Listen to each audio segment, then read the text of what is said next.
No programa de hoje, a gente apresenta para você mais uma prática que agora faz parte da Política Nacional de Práticas Integrativas e Complementares do SUS, a análise bioenergética.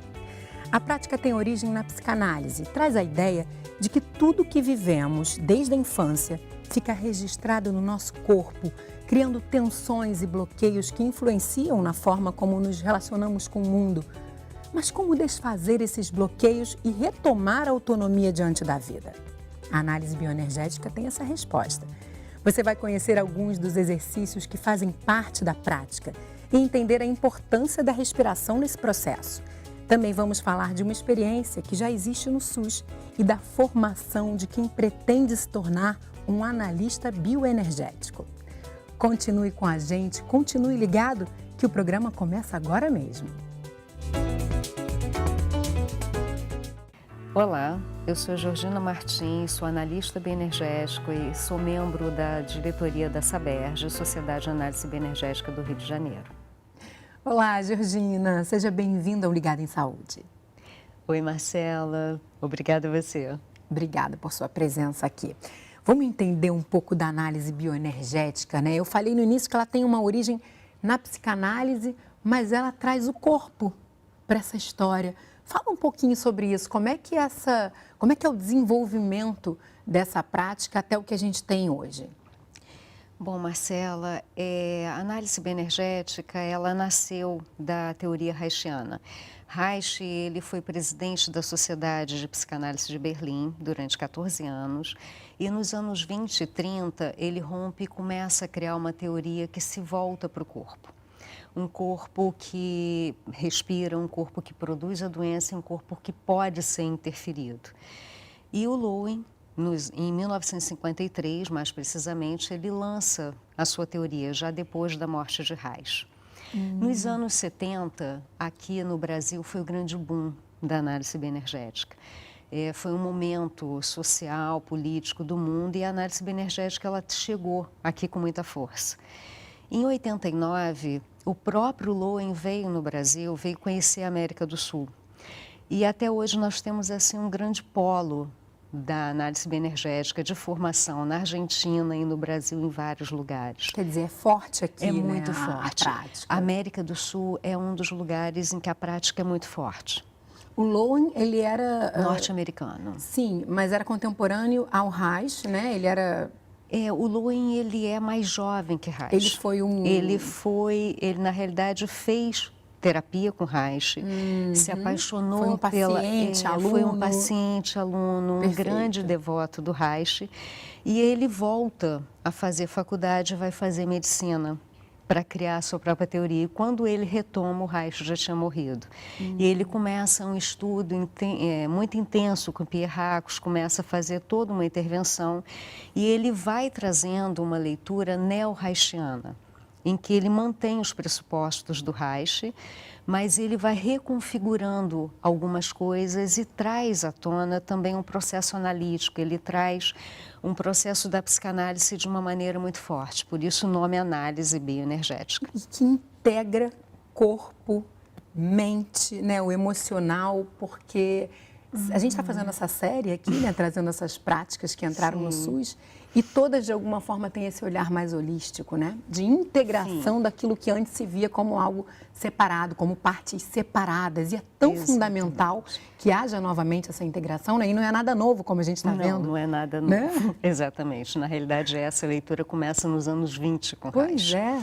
Então, é de fato muito importante olhar para esse corpo de uma forma integrada. O que seria essa forma integrada? Nós temos um corpo, uma pessoa, um sujeito que ele não está dicotomizado, ele não é apenas um ser pensante, um ser que adoece no seu corpo. Ele é uma pessoa que está integrada ao ambiente. O Lowen traz uma leitura integrativa, uma leitura de um processo de um corpo vital, de uma retomada desse corpo da vitalidade, desse corpo da potência de um corpo saudável. Então, a análise bioenergética, ela traz o pressuposto dessa potencialidade. Essa potencialidade, ela se forma da junção entre um corpo que pensa, um corpo que sente e a sexualidade. e aterrando. É um processo de aterramento, é um processo de consciência. Então, a gente também fala de um corpo político, de um corpo ativo, de um corpo em que o sujeito ele é o agente da sua produção de saúde. E um corpo que vai reunir e registrar as marcas do que se viveu. Exatamente. Fala um pouco sobre esse processo, né? Eu iniciei dizendo que a ideia é que desde a infância a gente vai tendo essas experiências, né, da vida, da nossa relação com o mundo, com as pessoas, e esses registros ficam no nosso corpo. E o que isso causa no nosso corpo? Marcela, isso é exatamente o que você está colocando, né? Nós somos, na realidade, nós somos esse todo e nós somos o que nós vivemos. Nós somos o que nós sentimos e o que nós produzimos singularmente a partir dessas experiências. Então, esse corpo, ele chega ao mundo dentro de um ambiente. Nós somos parte desse ambiente, nós somos parte desse todo, nós somos a parte do lugar onde nós nos vinculamos afetivamente. As relações afetivas, os vínculos afetivos, eles vão formando nesse corpo uma história. Eles vão formando essa personalidade. Isso que nós chamamos, o que Lowen chama de caracterologia. A tipologia do caráter nada mais é do que a formação dessa personalidade. Mas essa personalidade, ela não se faz só no mundo psíquico, ela se faz no mundo integrado. Esse psiquismo vai marcando no corpo a nossa história. Dá um exemplo para a gente, Georgina, para ficar mais concreto. Sim. Então, o que acontece? Essa história vai sendo marcada dentro de uma memória. Essa memória corporal, ela existe. Esse corpo vai se transformando para dar conta dessa história. Então, por exemplo, é uma criança que nasce num ambiente violento. Essa criança que nasce num ambiente violento, ela vai se consolidando, ela vai configurando um corpo capaz de suportar isso. Então, ela tanto pode formar um corpo muito rígido, um corpo em que ele precisa ser muito reativo, ele precisa estar atento a todos os movimentos, ele precisa se antecipar ao risco, porque ele já veio estruturado dentro desse risco, como ele pode também formar um corpo muito denso, muito pesado, um corpo que possa suportar a violência. Um corpo que possa suportar aquilo que ele vai ter que lidar no dia a dia. E aí teriam os traços masoquistas, por exemplo. Quer dizer, a partir da análise desse corpo é possível também entender um pouco da história dessa pessoa. E essa característica corporal, ela pode levar, por exemplo, ao desenvolvimento até de doenças? A gente pode afirmar isso? Com toda certeza. Esse corpo, esse olhar sobre o corpo é um olhar que vai dar, lógico que não é de uma forma direta, são várias camadas, elas vão sendo trazidas, elas vão sendo trabalhadas, mas esse corpo e essa história fazem parte de um único movimento. Então, nós vamos trabalhando a história do sujeito junto com esse corpo que vai sendo mobilizado. Ele pode produzir doenças com toda certeza, porque nós vamos trabalhar sobre essas defesas psíquicas que nós chamamos de coraças corporais, elas vão criando bloqueios. Esses bloqueios corporais, eles impedem o corpo de uma fluidez, eles impedem o corpo de que tenha um processo fluido a favor da saúde. E, com o tempo, o que acontece? Essas coraças são formadas ainda em um momento muito primário, no momento ainda de uma pequena, de uma infância, e que são trazidos para a vida adulta. Então, determinadas defesas que são ativadas na vida infantil, elas são trazidas com padrões de comportamentos para a vida adulta em momentos em que aquilo não é mais necessário. Quer dizer, trazendo problemas na interação com esse mundo, né? Na forma como a gente responde ao mundo, no relacionamento com as pessoas. Exatamente, trazendo para esse sujeito uma forma de estar no mundo a partir de um padrão em que em algum momento aquele risco de fato acontecia. Então, a pessoa continua, de alguma maneira, reagindo ao mundo a partir de um lugar em que esse risco já não é mais real. Que não é mais necessário, Não é mais né? necessário. Então, o necessário seria trabalhar essa couraça, né? Essa defesa que se cria para fazendo transformar desbloqueios isso. dessa coraça. E a análise bioenergética tem isso como objetivo. Exatamente. Mas como? São sessões, são conversas, o corpo está incluído? Fala para a gente, explica um pouco como é que é essa prática de fato, a dinâmica dela. Bom, a análise bioenergética, ela trabalha com sessões individuais, que nós trabalhamos em consultório, em que, na prática, o sujeito ele é visto dentro de um processo analítico, dentro de um processo de um todo, em que existe esse corpo e essa história. E isso tudo vai sendo trabalhado através de exercícios respiratórios, através de ouvir a história desse sujeito, porque ele também é a sua história contada e vivida nesse corpo, vivenciada em todas essas experiências. E nós temos o que atualmente é muito usado dentro do sistema de saúde, que são os grupos de movimento.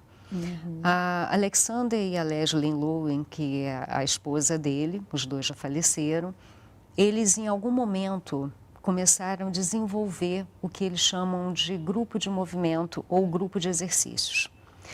Esses exercícios foram elaborados para uma proposta de promoção de saúde, de uma autorregulação. Então, dentro do grupo de movimento, não há o processo analítico da terapia individual, mas há um processo de consciência, há um processo em que esse sujeito ele vai experimentar através dos exercícios respiratórios, exercícios expressivos, porque a análise bioenergética o tempo todo é expressividade, ele vai podendo experimentar um desbloqueio dessas coraças, uma autorregulação. Ele toma consciência, né, desse corpo a partir desse movimento e essa consciência traz a ele a possibilidade de transformar, né? Exatamente. É uma consciência não só desse corpo, mas da dinâmica psíquica desse corpo. Porque está integrado. De como esse corpo funciona diante do mundo, de como esse corpo reage. Então, é muito comum, por exemplo, você ver as pessoas que vão buscar os grupos de exercícios, são pessoas com muita dificuldade de expressão, são pessoas com muita dificuldade de entrar em contato com o seu sentimento, com a sua emoção e trazer isso para o lado de fora. E os grupos de movimento, eles têm um tripé muito importante. O primeiro deles é exatamente o vínculo seguro. Então, quando você traz o sujeito para dentro de um grupo, esse grupo é um lugar seguro, onde ele pode expressar, onde ele não vai ser julgado, onde ele pode estar ali integralmente dentro desse processo do seu contato com a sua essência. E daí a importância do grupo também, Daí a né? importância do grupo. A outra parte importante do grupo é a autoexpressividade. É esse sujeito poder expressar aquilo que ele sente, ele não ter que fazer esse filtro tão imediato a partir de determinados padrões que vão obrigar ele a responder da mesma forma, que um dia deu certo. E o terceiro ponto muito importante é essa integração. Através do grupo de movimento, você faz uma integração desse corpo, individualmente, e também do coletivo, também do social. Então, dentro desse grupo, esse sujeito ele vai achar uma das coisas que são fundamentais, que se chama identificação. Quem vai estar ali são pessoas que também querem viver aquilo, que também estão naquele grupo buscando essa autorregulação, buscando essa consciência sobre esse corpo. Então, ele deixa de ser um sujeito passivo diante da sua doença e passa a ser um agente ativo na sua transformação. E o olhar sobre o outro também deve facilitar esse processo. A gente vai dar uma olhadinha a gente vai justamente conferir como é que é esse grupo de movimento depois do intervalo, Georgina. Você espera aí, não sai daí não, que a gente vai conferir então essa sessão, que foi um grupo de movimento da Sociedade de Análise Bioenergética do Rio de Janeiro, da qual a Georgina faz parte, e ela vai contar para a gente também sobre o impacto da implantação dessa prática, né, da análise bioenergética em uma unidade do SUS. É bem rapidinho o intervalo.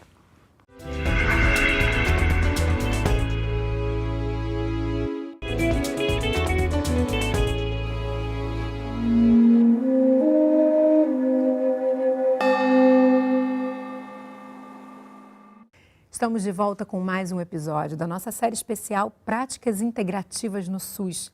E o assunto de hoje é a análise bioenergética. A nossa convidada é a Georgina Martins, uma das diretoras da Sociedade de Análise Bioenergética do Rio de Janeiro, a Saberge. Né, Georgina? Exato. E a gente vai conferir agora, Georgina, como é que foi a visita do nosso repórter Eduardo Costa a uma sessão de movimento justamente do grupo lá da Saberge. Vamos dar uma olhada.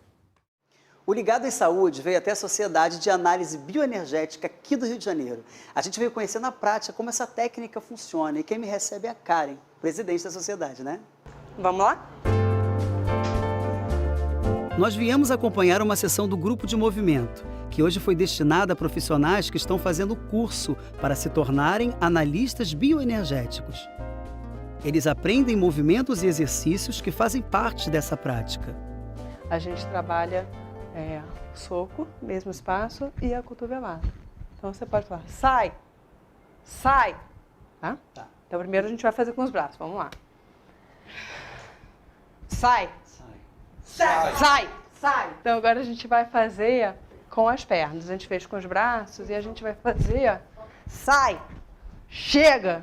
Então imagina uma situação que você queira mandar embora e vamos lá.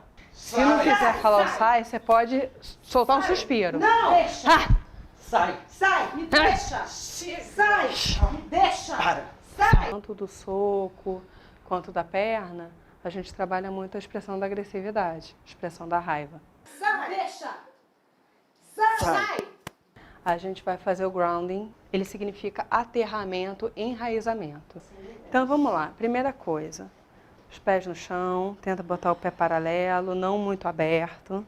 Dobra um pouquinho o joelho. A primeira coisa que a gente faz, a gente deixa a cabeça pesar. Tá? Então a cabeça vai pesando e você vai enrolando a coluna lá para baixo. Lembrando de respirar. Isso. Nessa posição, a perna pode doer, pode ter um incômodo. A ideia é que vocês possam soltar algum som para ajudar a liberar esse desconforto. Então, ó, aqui a cabeça pode soltar mais um pouquinho, isso, deixar ela bem pendurada. A gente pode ter bloqueios na região da cintura, bloqueios na região da nuca, e aí a energia não vai passar e você não vai vibrar.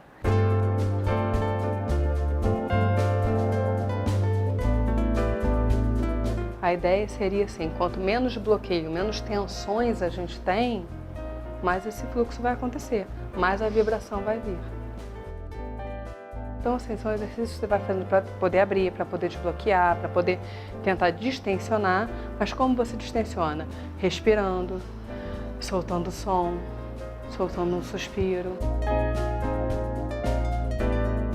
Eu vim participar por uma questão de saúde. Eu tinha problemas de coluna, eu tinha falta de energia nos músculos, nas mãos. Eu acabei tendo contato com uma raiva que eu desconhecia. E essa raiva, sem saber, depois que eu estava aqui, começando a fazer o curso de formação, eu descobri que eu tinha um câncer de pele muito severo e que foi derivado exatamente dessa raiva acumulada que eu tinha dentro de mim e que eu não tinha acesso a ela, porque eu desconhecia. E isso tudo transformou o meu corpo. Meu corpo era muito mais rígido, hoje em dia eu sou muito mais tranquila, né? Eu consigo, com esses exercícios de dar limite, eu não conseguia dar limite às pessoas, eu era invadida o tempo todo e consegui fazer contato com a raiva. E quando você tem contato e consciência dessa raiva, você consegue limitar ela e não deixar que ela tome a tua personalidade e o teu corpo.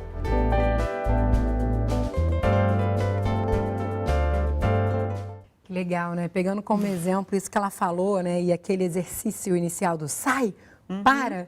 Quantas vezes na vida a gente tem dificuldade em dizer para, me deixa, né? Exatamente. E como é fundamental você começar a entrar em contato com isso e se apropriar de novo desse poder que a gente tem de dar limite, para que as pessoas não nos invadam, para que isso também não tome nosso corpo, né? Sim.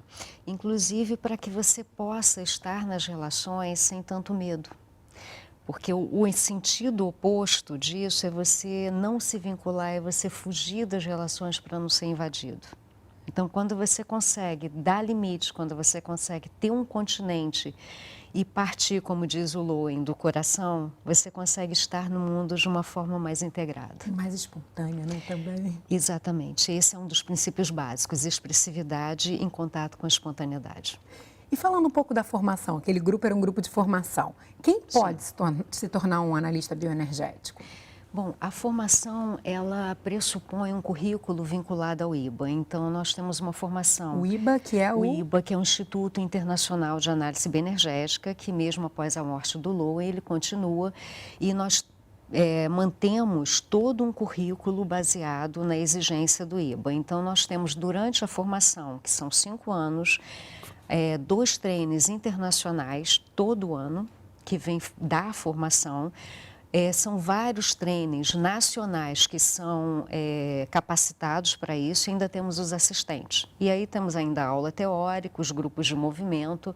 Então, é uma formação extremamente sólida que se pretende que esse terapeuta ele vá para o mercado não apenas para fazer análise bioenergética, mas que ele vá para o mercado realmente atuando como um analista bioenergético. E, Georgina, como a análise bioenergética entrou há pouco tempo, né, na Política Nacional de Práticas Integrativas do SUS, a gente não tem muitos exemplos, né? Inclusive, a gente não conseguiu nem mostrar um exemplo, mas já existem experiências também bem sólidas no SUS. Você tem uma para nos contar, queria que você trouxesse para a gente o que tem de resultado já, o que essa prática trouxe para aquele sistema ali de saúde. Bom, essa prática já existe desde 2004 em Recife. No Nordeste, nós temos esses trabalhos muito bem estruturados. Eles funcionam bem em Juazeiro da Bahia, Petrolina e na Chapada Diamantina em Recife. São atendidos regularmente os grupos de doenças não transmissíveis, doenças crônicas não transmissíveis, e os grupos do CAPS. E essa prática, ela já traz um resultado muito importante, porque ela diminuiu muitos dos atendimentos na atenção primária. Então, muitas das queixas que são feitas de ansiedade, de depressão, estão sendo encaminhados para esse grupo e estão sendo com resultados muito positivos. Outro grupo muito importante, que já existe até artigos escritos, é sobre os hipertensos. A hipertensão arterial, ela traz uma dificuldade das pessoas de expressão, exatamente isso que nós trabalhamos. A pessoa vai virando aquela bomba relógio, né? Porque ela vai acumulando, E é um tipo de patologia que, de verdade, ela não, na maioria das vezes, ela não está ainda delineada como um processo só biológico. E ela traz na sua prática, né, na sua essência, uma dificuldade muito grande do sujeito de aderir ao tratamento e de mudar os hábitos. Então, com mais consciência sobre esse corpo, com mais consciência sobre a sua doença, você para de agir como um doente e você começa a agir como um ser que tem um corpo que falhou. E o sintoma, ele vem para clarificar alguma coisa que já não está mais dando certo. É uma ajuda, né? Um sinal.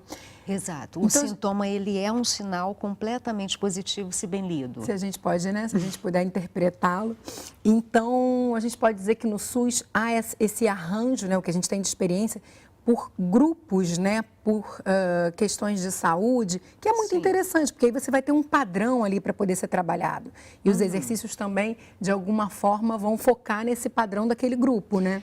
A gente pode ter uma adaptação disso? Em alguns momentos são grupos focais e existem os grupos abertos. Ah, certo. Sim, que são encaminhados de várias patologias, e mas de também alguma forma é a autoconsciência. E existe em São Paulo um trabalho voluntário no CAPS, 2 CAPS de São Paulo, são atendidos pela formação, por uma das formações que existem em São Paulo, que são por voluntários dessa formação.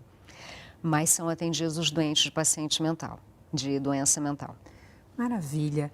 Georgina, tem uma federação, né, da América Latina. Sim, a FLAB. FLAB, certo. A gente vai deixar o endereço aqui, porque se as pessoas também quiserem buscar mais informações, tem também o site da própria Saberge, né, que é aqui do Rio de Janeiro. Então, lá tem mais informações sobre a análise bioenergética. Para a gente fechar, o que a pessoa ganha a partir dessa prática? Como é que ela passa a olhar para a vida? Tem algo que possa resumir tudo isso que a gente falou? Bom, É mais ou menos tudo que a gente já disse. O que a análise bioenergética traz para a vida desse sujeito?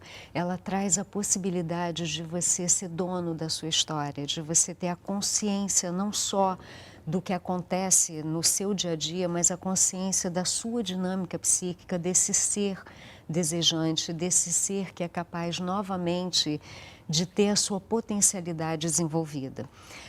O Lowen costumava dizer que quanto mais nos afastamos da nossa essência, mais nós vamos perdendo a espontaneidade e vamos perdendo a capacidade de estar no mundo de uma forma autônoma. Então, isso é o afastamento da alma, afastamento da psique. Muitíssimo obrigada por suas explicações, né? Mais uma prática apaixonante, todas essas que a gente conhece aqui, né? Mostram que o caminho da saúde é esse. Sim. É um caminho que integra, né? Um caminho que olha para esse ser humano de uma forma completa, total, levando em conta todos os seus aspectos. Muito obrigada por sua presença, viu? Até uma próxima. Obrigada a você. Até. E o Ligado em Saúde de hoje fica por aqui, mas no nosso site você pode rever este e todos os outros programas que nós já fizemos. E para enviar sugestões de tema, basta entrar em contato pelo e-mail ligado@canalsaude.fiocruz.br, ou então você pode ligar para a gente gratuitamente pelo 0800 701 8122. E ainda dá para falar com a gente pela nossa página, viu, do Facebook. Vai lá e curte. Eu te encontro no próximo Ligado em Saúde. Tchau, tchau.